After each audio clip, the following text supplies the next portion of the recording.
Olá pessoal, tudo bem com vocês? Hoje nós vamos juntos colocar os nossos olhos sobre o capítulo 12 e 13 do livro de João.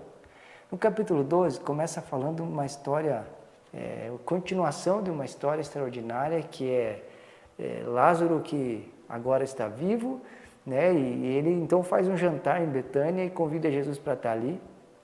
E nesse jantar, há alguns princípios extraordinários que a gente pode aprender para a nossa vida.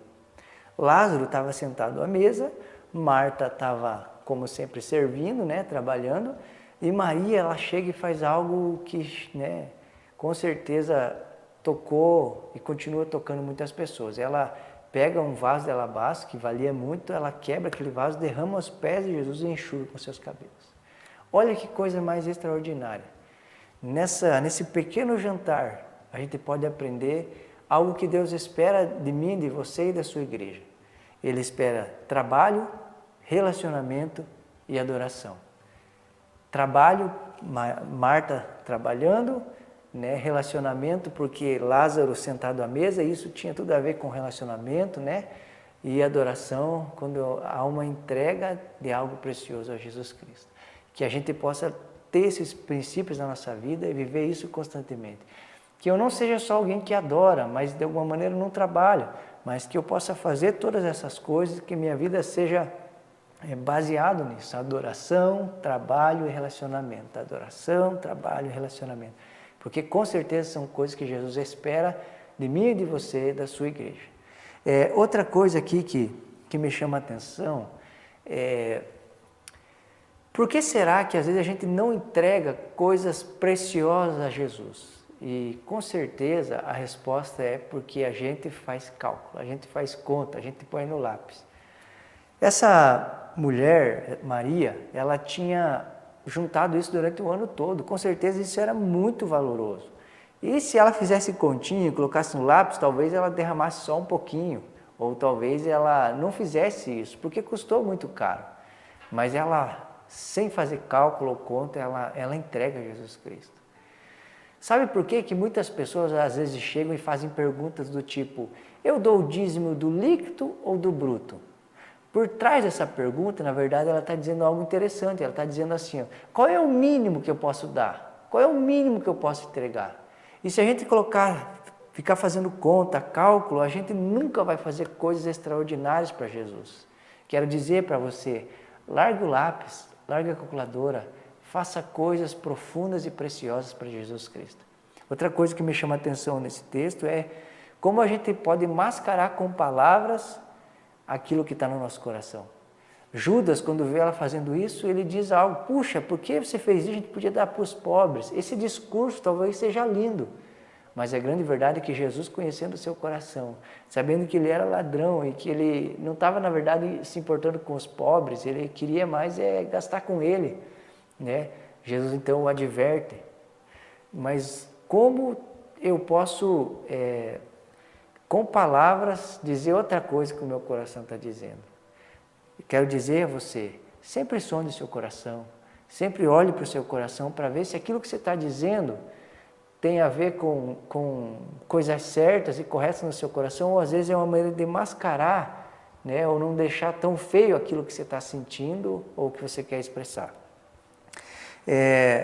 Aqui no versículo 12, fala sobre a entrada triunfal de Jesus. Jesus entrando, né, sentado num jumentinho, como diz as Escrituras, né? E isso era cumprimento das Escrituras. As Escrituras dizem que ele entraria com o jumentinho, né?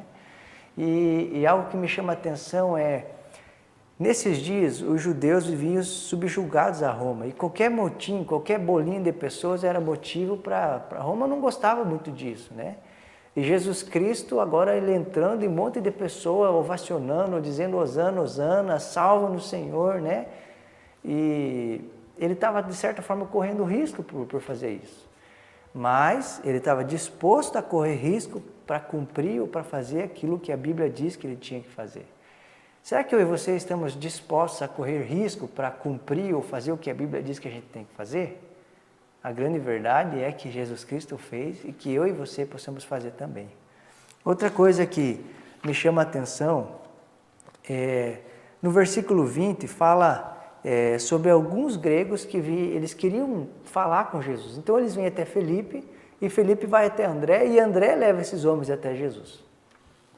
Sempre que a Bíblia fala de André, ele está levando pessoas a Jesus. Ele levou Pedro até Jesus, foi ele quem chegou naquele menino que tinha 5 pães e 2 peixes, e talvez olhou para ele e falou, vamos levar esses pães e esses peixes para Jesus, com certeza vai fazer algo, né? Enfim, sempre o contexto de André, ele está levando as pessoas a Jesus. Aqui, novamente, ele está levando pessoas a Jesus Cristo. E eu fiquei pensando nisso, né? O ministério de André, você não escuta falar, nossa, André fez coisas extraordinárias e poderosas. Na verdade, o ministério de André era um ministério, se é que eu posso dizer assim, escondidinho, mas que com certeza trazia muito fruto ao reino de Deus. Às vezes, eu e você queremos ser os novos Billy Grahams, ou os novos Reinhard Bonnke, ou qualquer pessoa famosa ou conhecida, mas e se eu e você desejássemos ser como o André, alguém que traz os Billy Grahams para Jesus, alguém que alcança pessoas para Jesus, que talvez nas escondidas, ninguém está vendo, ninguém está sabendo, mas que com certeza está sendo um instrumento poderoso nas mãos de Deus. E aqui no capítulo 13, conta com certeza uma história que você conhece, que é Jesus lavando os pés dos discípulos, né? E a gente tem muito a aprender com isso, porque era muito comum ter uma pessoa que lavasse os pés dos discípulos, mas nesse dia talvez não tinha ninguém, e os discípulos se assentam, né, esperando vir a comida, e Jesus Cristo vai lá, pega o paninho, põe um cinto na cintura e começa a lavar os pés deles. Eu fico pensando no coração desses discípulos, talvez o constrangimento deles, talvez eles começaram a pensar, meu Deus do céu, devia ser eu, e Jesus começa a lavar os pés dele, Pedro não quer muito, mas daí entende isso, enfim, mas olha que coisa extraordinária. Deus Todo-Poderoso, Jesus Cristo, aquele que disse haja luz, aquele que estava no princípio, que criou todas as coisas, estava ali agora lavando os pés dos homens. E outra, Jesus sabia que Judas ia o trair, e mesmo assim lavou seus pés. Olha que coração extraordinário, olha que coração que não paga o mal com o mal, mas que de alguma maneira faz o bem a todas as pessoas, sem esperar algo em troca. Porque se ele esperasse algo em troca, jamais faria isso, porque sabia que um ia o negar, o outro ia o trair, e os outros iam se dispersar, mas mesmo assim, Jesus Cristo lavou os pés de cada um.